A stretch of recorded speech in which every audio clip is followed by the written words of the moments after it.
Hey everyone! Today I'm making a delicious and crispy beef liver samosa, one of my absolute favorites. So let's get started. First, in a bowl, I'm going to take 3 cups of all-purpose flour. Then, I'll add 1 teaspoon of salt, 1 teaspoon of sugar, and 1 teaspoon of black seed kalonji. Now, give all the dry ingredients a good mix.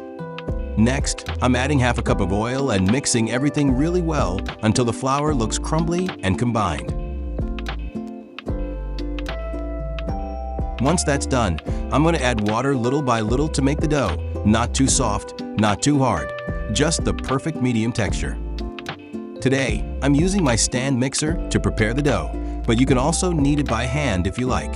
The consistency should be smooth and firm. Now, I'll stop the mixer and let the dough rest for about 30 minutes.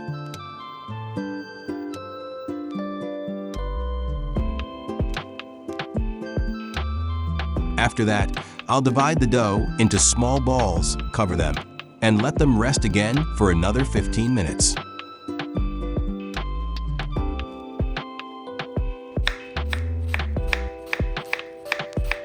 Now, let's prepare the stuffing for our samosa. I've already cooked the beef liver. If you want to know how to cook it, I already have a video on my page, so make sure to check that out. To the cooked beef liver, I'm adding some chopped onion and chopped green chilies. Then, mix everything together nicely, and our flavorful stuffing is ready. Now, take 1 dough ball and roll it out with a rolling pin into an oval shape, just like this. Then, cut it right in the middle to make 2 pieces. Take 1 piece, fold it into a cone shape, and use a little water to seal the edges. Now fill it with the beef liver and onion stuffing.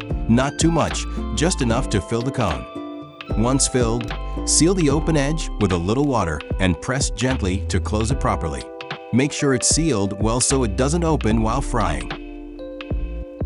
Now heat some oil in a pan. When the oil reaches around 50 to 60 degrees Celsius or low heat, not too hot, start adding the samosas one by one. Fry them slowly for about 20 minutes on medium heat until they turn beautiful golden brown and crispy. Once done, take them out and place them on a plate lined with paper towels to soak up any extra oil. And that's it. Our delicious beef liver samosas are ready to serve. Trust me, these are so flavorful and crispy that once you try them, you'll fall in love with this recipe.